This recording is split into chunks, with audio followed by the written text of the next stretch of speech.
pessoal, tudo bem com vocês? Eu sou o Daniel Brown e sejam bem-vindos aqui a mais um vídeo do canal Daniel Brown Oficial, tudo de futebol, tudo de Botafogo. Se você não me conhece, cara, passou a conhecer e passou a fortalecer aqui a família também. Passamos dos 12.600 inscritos, rapaziada. A família só aumenta. Em 5 meses de trabalho aqui no YouTube, são mais de 12 mil pessoas, rumo aos 13, 14, 15, muito mais. Então se inscreva aqui no canal, cara. Não vai te, assim, vai te custar absolutamente nada, só vai apertar um botão, vai me ajudar pra caramba, aumentando essa família aqui, e vai te ajudar também, porque você vai ficar por dentro aqui de todo o conteúdo, ative as notificações e também comente o seu nome e a cidade de onde você tá falando, que sempre no início dos vídeos aqui do canal Daniel Brown Oficial, eu faço aqui, eu dou um salve pra quem tá sempre comentando, interagindo aqui nos vídeos. E os abraços dessa vez vão para o Nicolas de São Gonçalo, para o Caio de Queimados, também aqui do Rio de Janeiro, e por último para o Arthur de Mogi das Cruzes, lá em São Paulo. Cara, quer o teu salve? Se inscreva no canal, ative as notificações e vai comentando todos os vídeos junto com as suas análises, opiniões e, obviamente, o seu nome e a cidade onde você está falando. Vamos pro vídeo. Bom, gente, primeiro tema aqui do vídeo, né? Eu gostaria de tratar um pouco sobre o vôlei, né? A situação do vôlei do Botafogo. Vou colocar aqui, vou disponibilizar um tweet do meu amigo Leonardo Bessa, nosso repórter de esportes olímpicos e também, obviamente, do futebol lá do Seleção Alvinegra, em que ele diz que a diretoria do Botafogo está tentando aí 7 dias para buscar recursos, captar recursos para o vôlei, né? Já que a gente já está acompanhando que a situação está alarmante, né? Não há dinheiro de patrocínio, não há a CND, que é a certidão negativa de débito, para que esses jogadores recebam um incentivo aí via lei, né, dos esportes olímpicos, né, da TIM e tudo mais. Geralmente clubes que estão com problemas financeiros têm problemas aí, realmente atrasam aí para pagar, para terem a certidão negativa de débito. Isso daí é muito recorrente, por exemplo, em Vasco, Fluminense, Botafogo. Só que agora há pouco o Thiago Veras, né, tweetou a respeito de uma cartada final, né? O Botafogo ele não vai participar da Superliga de vôlei masculino, né? Não há dinheiro, não há patrocínio, não há verba por conta desse problema da CND. E uma nota oficial, ela deve ser emitida em breve, né? E aí o grande problema que a gente tem é, principalmente, primeiro, a imagem do clube, né? O que fica ainda mais deteriorada, né? De que o clube está completamente destroçado. O Botafogo ele demora, se eu não me engano, mais de 3 décadas para retornar à elite do voleibol, não tinha nem projeto, ficou 4 anos seguidos tentando, desde 2015, tentando retornar à elite do voleibol, e quando volta, acontece um vexame desse, não tem dinheiro para pagar os jogadores, o projeto vai totalmente por água abaixo. O que eu tenho a dizer sobre isso, rapaziada? É a mesma coisa que eu sempre falo, né, que eu sempre falei em relação à situação do clube e momentos de você fazer esse tipo de investimento em algum tipo de projeto, né? E que quando eu e alguns de nós aí falamos a respeito dos riscos, né, de você tentar usar demais no momento que o clube está todo destroçado, né, a gente é xingado, a gente é ameaçado, a gente é colocado contra a parede, a gente é colocado como se a gente só gostasse de futebol, como se a gente torcesse contra, e não é nada disso, cara. Eu adoraria que o Botafogo tivesse um puta time de vôlei, tá tendo um forte time de basquete agora, e eu acho que é uma coisa pro pessoal abrir o olho também com o basquete.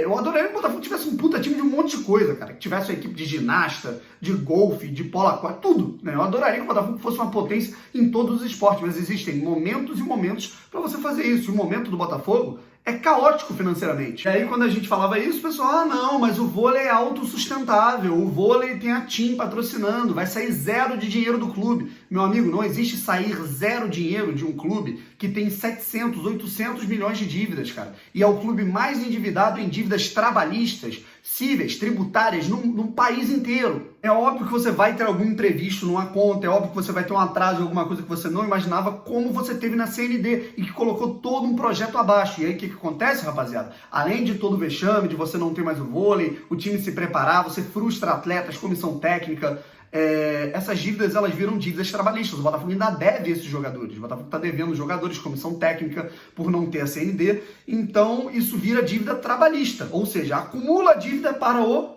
futebol, né? A dívida dos esportes olímpicos indo para o futebol. Então, não é autossustentável, gente, né? Vamos parar de orgulho. Eu também adoro vôlei, eu me amarro em basquete, eu me amarro nos esportes olímpicos, né? Eu me arrisco a dizer que eu gosto tanto de Olimpíadas quanto de Copa do Mundo, mas existem momentos e momentos de você fazer projetos, você ser ambicioso, né? Não existe você pensar com a paixão. Tá aí a paixão dos amadores do Mais Botafogo, que muitos de vocês apoiaram e xingaram a mim e algumas pessoas por serem contra um um risco ousado no momento em que todo mundo tinha que se voltar para sanar as dívidas do Botafogo. Segundo item, pessoal, Botafogo SA, né? Notícia dada pelo Thiago Franklin no canal dele e pela Emanuele, setorista do Botafogo no Globo Esporte. Vou colocar aí, vou disponibilizar os dois links, tanto do vídeo do TF quanto da matéria do Globo Esporte aqui na descrição. O projeto que seria finalizado, né, na primeira quinzena aí de outubro, né, vocês puderam ver aí alguns vídeos, vou até colocar, né, a imagem compacta aqui do meu último, da capa do vídeo em que eu falei a respeito dessa semana e a semana retrasada que foi tão importante aí para o Botafogo nos termos de coisas decisivas, né? Inclusive dentre esses assuntos, a questão da SA, de que o projeto ele ficaria pronto e seria apresentado à diretoria do Botafogo. Estão acontecendo algumas reuniões, né? Estão fazendo alguns ajustes, vendo o que está sendo feito aí para realmente finalizar, né, passar o último pincel no projeto. E aí o que vai acontecer a partir do momento que esse projeto ele for finalizado agora nos próximos dias? Provavelmente vai ter uma nota oficial sendo emitida pelo Botafogo. Esse projeto ele vai ser anunciado, né? Ele vai ser anunciado pela assessoria, né, na nota oficial para a imprensa, para os torcedores e tudo mais. E a partir do momento em que isso chegar na mão do Conselho Deliberativo, isso será discutido numa reunião e aí votado para que haja a mudança no estatuto e realmente isso seja agilizado, né? Eu acho que as coisas elas estão sendo feitas dentro do prazo esperado. Daniel, e depois disso, o que vai acontecer? Depois disso vem a missão de captar investidores, né? Aí vai ser a grande missão, o grande desafio da diretoria do Botafogo, dos responsáveis por esse projeto novo, por tudo que está acontecendo, de venderem o peixe bem para os investidores, sejam investidores nacionais, continentais e internacionais, sejam pessoas físicas, jurídicas, sejam empresas, fundos de investimento em esporte, tanto faz. O Botafogo ele vai ter que pegar esse projeto e vender bem aos seus investidores, e esse que é o grande princípio para que o Botafogo consiga captar recursos, e aí a gente vai saber quanto que o Botafogo vai ter de verba para investir tanto no pagamento de dívidas, que é o mais importante, quanto num novo time de futebol em 2020. Mas para 2020 chegar e termos esse sonho realizado, a gente sabe que 2019 tem que acabar de verdade com o Botafogo na primeira divisão. Botafogo e Cruzeiro, né? Deixa eu falar um pouquinho desse jogo. É claro que amanhã eu pretendo fazer de manhã, né? Na parte da manhã eu pretendo colocar aí um pré-jogo bem completo, né? Para que todo mundo saiba e fique por dentro aí de tudo sobre o Botafogo e Cruzeiro. Portanto, ativa as notificações aí, cara, para você não perder nada. Mas eu quero dar uns pitacos de como eu acho que esse time do Cruzeiro pode se comportar e quais são os pontos fracos que esse time do Botafogo do Valentim tem que explorar. Bati um papo com meu parceiro Gabriel Fortucci, que tem esse perfil aqui no Instagram, o Entre Linhas do Jogo, né, que é um Instagram essencial, fundamental, se você quer aprender sobre tática, sobre modelos de jogo, sobre estratégia, tudo isso que as pessoas elas discutem de maneira muito vaga, né, muito superficial na resenha, mas que são muito importantes esses conceitos para que a gente possa comentar com responsabilidade aqui, principalmente eu que falo para tanta gente. Primeiro de tudo que a gente tem que analisar, rapaziada, o Cruzeiro é uma equipe mais qualificada do que o Botafogo em termos de jogadores, em termos de peças. Eu acho que isso é completamente inegável, né? E aí, o que fez o Cruzeiro ter essa demandada, esse segundo semestre que para o Cruzeiro é um verdadeiro inferno, né, na vida do torcedor do Cruzeiro? Problemas administrativos, financeiros e principalmente até policiais, né? Teve o afastamento aí do Itair, que era o vice de futebol, né? Teve o afastamento de presidente, né, de uma diretoria assim por completo, depois de uma reportagem da Globo que via fraudes, esquemas de corrupção em diversos contratos, né, envolvendo jogadores de base, envolvendo questões internas, né, no Cruzeiro. Além disso, o Cruzeiro vinha acumulando dívidas e dívidas de compras de jogadores, né, de negociações em que o Cruzeiro não pagava os jogadores, e aí isso foi acumulando e o Cruzeiro tá aí num caos absurdo, sem comando nenhum, e para piorar com salários atrasados, né? Coisa que lembra muito o Botafogo. Existe uma grande semelhança entre os dois momentos das equipes, né, que estão em momentos desesperadores, né, o Cruzeiro e o Botafogo. O Cruzeiro de maneira mais desesperada, porque o Cruzeiro ele está em 17º lugar, né, um Cruzeiro que venceu pouquíssimo nesse campeonato, se eu não me engano foram apenas 5 vitórias do Cruzeiro nesse campeonato. Na verdade, 6 vitórias, né, se você contar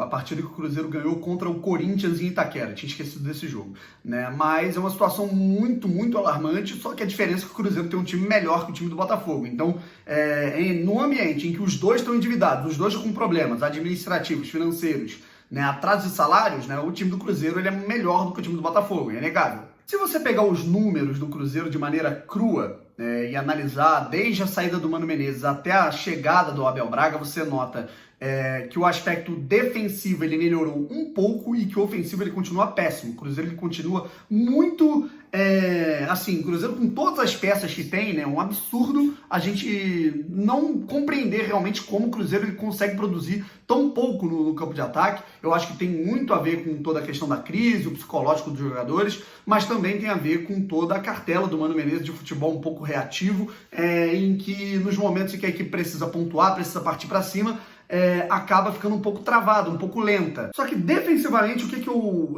agora eu gostaria de entrar no ponto aqui que eu quero debater em relação às coisas que o Botafogo ele pode explorar dentro das falhas, né, e das fraquezas defensivas do Cruzeiro. O Cruzeiro ele vem melhorando, ao meu ver, o seu rendimento defensivo por conta de uma mudança de característica na forma da equipe marcar de maneira coletiva, né? O Mano ele gostava da equipe mais posicional, a marcação por zona, né? Alguns encaixes assim pontuais. O Abel Braga não. O Abel Braga ele gosta de muita marcação por encaixe, caçar o homem adversário, caçar o jogador, o atacante adversário, né? E ir para a marcação do homem a homem.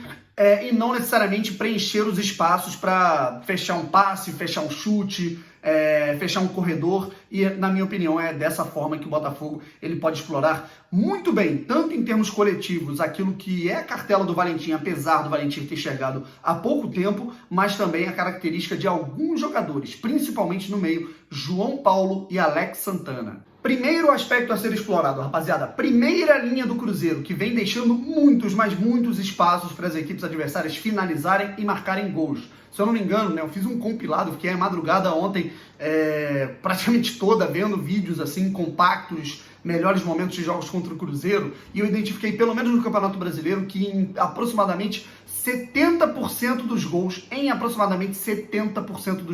que o Cruzeiro sofreu, a primeira linha falhou, seja de maneira individual, seja de maneira coletiva, em que os times adversários eles passaram pela primeira linha de maneira muito fácil, né? Um lance categórico, eu acho que foi o quarto gol, né, do Grêmio contra o Cruzeiro no Independência, um jogo que o Grêmio venceu por 4-1. Foram inúmeros gols bem parecidos com esse aqui, né, dessa imagem, que eu não vou colocar aqui o vídeo, né, porque eu posso perder a monetização. Segundo aspecto, que tem muito a ver com o terceiro, depois eu falo do terceiro, o segundo, a questão que eu já falei aí, do homem a homem, a marcação do homem a homem. Por exemplo, você tem dois zagueiros que são muito qualificados, muito altos, que conseguem proteger ali o funil, conseguem proteger o gol, né, por conta do seu porte físico, da qualidade técnica desses jogadores, que são Dedé e Léo. O Abel Braga, ele, por conta da cartela de marcação dele, né, uma escola mais tradicional de se marcar, ele coloca esses dois jogadores, por exemplo, não só esses dois jogadores, né, mas exemplo disso, ele coloca esses dois jogadores para caçarem os homens adversários, né, os atacantes adversários, e obviamente que isso é usado como estratégia para fazer uma movimentação que confunda esses jogadores, e aí outro jogador passa por trás para tentar fazer o gol. Aí que eu vou para o terceiro ponto, a bola aérea defensiva do Cruzeiro, e é nesse aspecto que o Botafogo ele pode pegar o Cruzeiro de surpresa. Terceiro item, bola aérea, né, e aí eu não vou colocar, na minha opinião, é a bola aérea transversal, né, eu não sei nem se em termos metodológicos esse termo é o melhor a ser utilizado, né? Mas não é simplesmente, vamos cruzar na área porque a zaga do Cruzeiro é fraca. Não, não é isso. Pelo contrário, o Léo e o Dedé são muito qualificados pelo alto. O Dedé não precisa falar nada, né? Um monstro na zaga no jogo aéreo. Mas os termos coletivos, né? As escolhas adotadas do Abel Braga em termos de marcação, elas podem acabar atrapalhando o rendimento desses jogadores em alguns momentos, né? Por exemplo, no escanteio, você vai colocar uma bola na área. É claro que o Dedé e o Léo são dois jogadores que passam uma segurança se o escanteio for aberto ou for fechado.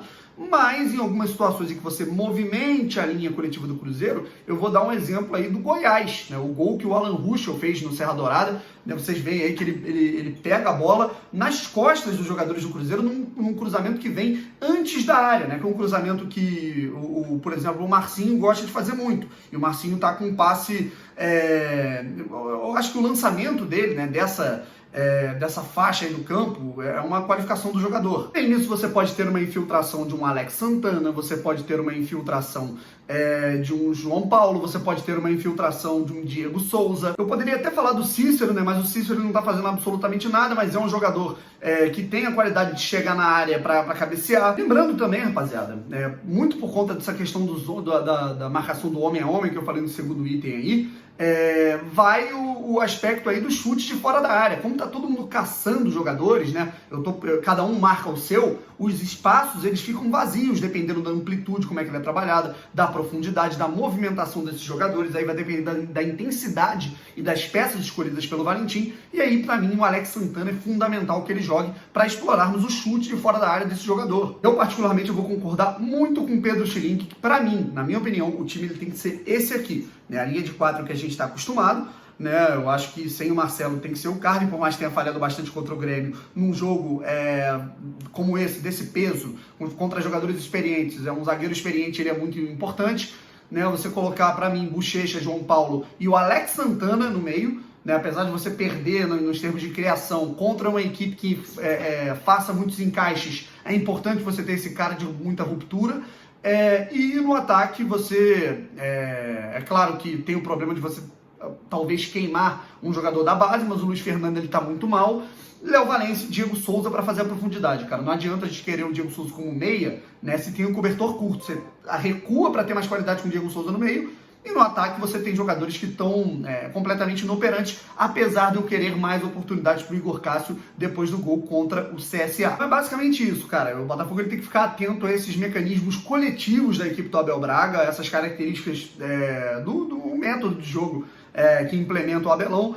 Apesar de não serem necessariamente esses jogadores, eu usei muito o exemplo do Dedé, né? Mas o titular muito provavelmente vai ser o Kaká, que também é um jogador de muita envergadura, de muita força física, bom jogo aéreo. Então, apesar de não ser o Dedé, os mecanismos coletivos e as orientações táticas podem ser as mesmas. Rapaziada, vamos ficando por aqui. Esse foi o vídeo aqui do canal Daniel Brown Oficial. Amanhã tem mais, portanto eu peço para que você ative as notificações, esse sininho aqui que está aqui do lado, você vai ativá-lo, porque a qualquer momento eu posso voltar aqui com alguma notícia que é inesperada, eu posso voltar aqui com um pré-jogo que vai acontecer amanhã entre Botafogo e Cruzeiro, completíssimo, além da análise pós-jogo e tudo mais. E hoje deve ter o podcast do Brown, que eu fiquei devendo ontem, não pude publicar ontem, então provavelmente hoje tem um podcast analisando festas de torcidas organizadas e como que as federações estão fazendo de tudo para acabar com essa tradição no futebol de maneira injusta e preconceituosa. Quer me ouvir falando sobre isso, cara? Então fica ligado, ative as notificações para não perder absolutamente nada aqui no canal. Tamo junto, valeu!